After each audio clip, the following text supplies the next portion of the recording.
What's up les gars, c'est ton Blacky, back to the new vidéo. On va parler de Mac Miller et de Kim Kardashian.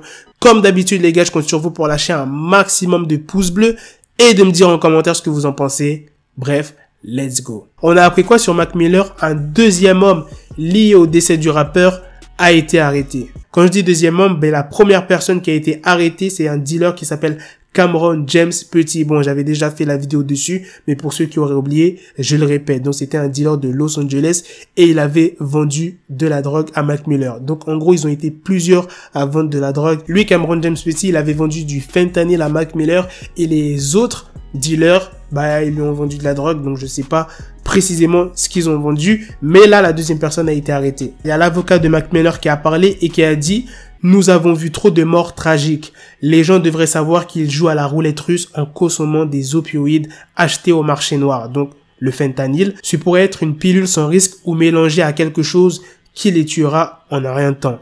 Pour ceux qui ne savent pas, je le rappelle, le fentanyl, c'est un produit qui est 50 fois plus dangereux que les autres drogues, genre crack, héroïne, etc. C'est vraiment dangereux quand tu prends du fentanyl avec d'autres drogues, quoi. Le deuxième homme qui est en lien avec la mort de Mac Miller a été arrêté le mardi 24 septembre. Et en fait, c'est pendant une perquisition au domicile de Ryan Reeves, c'est un homme qui habite dans l'Arizona, que la police a découvert un bloc-notes, des pilules et autres accessoires liés à la drogue. Plus de ça, lors de la perquisition, ils ont retrouvé un grand arsenal d'armes. Il y avait des armes carrément qui étaient fabriquées personnellement et il y avait une grande, mais vraiment une grande quantité de munitions. L'homme, il a été inculpé pour possession de marijuana, de matériel servant à la consommation de drogue, donc tout ce qui est préparation de drogue, et de drogue sur ordonnance. On ne sait pas vraiment si cet homme-là est lié à la mort de Mac Miller, comme quoi qu'il lui aurait vendu de la drogue, mais le premier homme qui a été arrêté, Cameron James Petit, c'est lui qui a balancé cet homme, comme quoi que ouais, il aurait vendu de la drogue aussi. Voilà, c'était la petite news sur Mac Miller. Comme vous pouvez le voir, l'enquête elle avance. Maintenant, on va parler de Kim Kardashian. Les bijoux qui avaient été volés seraient réapparus. Pour ceux qui auraient oublié, je vais vous rafraîchir la mémoire. Tout le monde était au courant dans le monde entier. Ça a vraiment fait le tour de tous les médias. En octobre 2016, pour la Fashion Week parisienne, Kim Kardashian a été victime d'un braquage à main armée par 5 personnes dans son lieu de résidence. Donc c'était à Paris. C'était un vol estimé à peu près à 10 millions de dollars, dont une bague et 2 diamants appartenant à Kim Kardashian.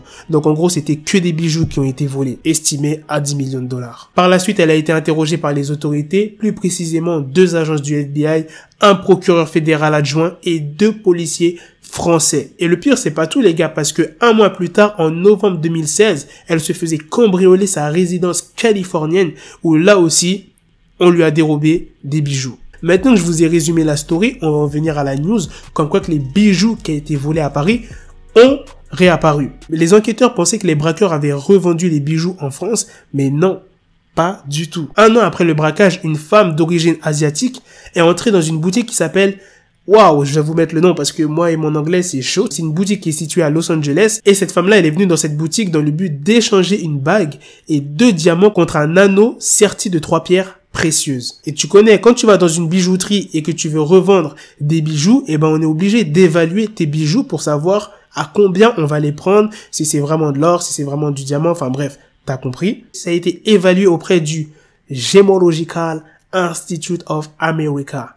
T'es mal accent maintenant. Un spécialiste de la certification des pierres précieuses. Et ils ont vu quoi? Que les diamants identifiés ont été référencés parmi les bijoux volés de Kim Kardashian, grâce à leur numéro unique de série. Et c'est vraiment louche cette histoire parce que les enquêteurs n'ont pas retrouvé ni identifié la femme qui était venue pour échanger les bijoux parce que les bandes de caméras de surveillance ont été effacées.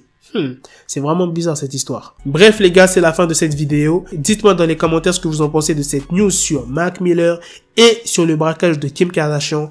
Bref, à la prochaine pour de prochaines vidéos les gars. Peace. Got the bezel, had to switch my schedule. On my dick, she Lego, never Lego. Him, I stuck up on me, so I call it Velcro. Till I need my dinero pendejo. Hit my metro if it's about to peso, like it's Go Diego. Make it right on schedule. Got the pistol on me with the dick extendo. Bitches in the back just like a fucking echo. Ay, that bitch told me you got pencil dick. She grip on my dick like a selfie stick. I got a big gun, I need help with it. To wet your babe up, Michael fell with it.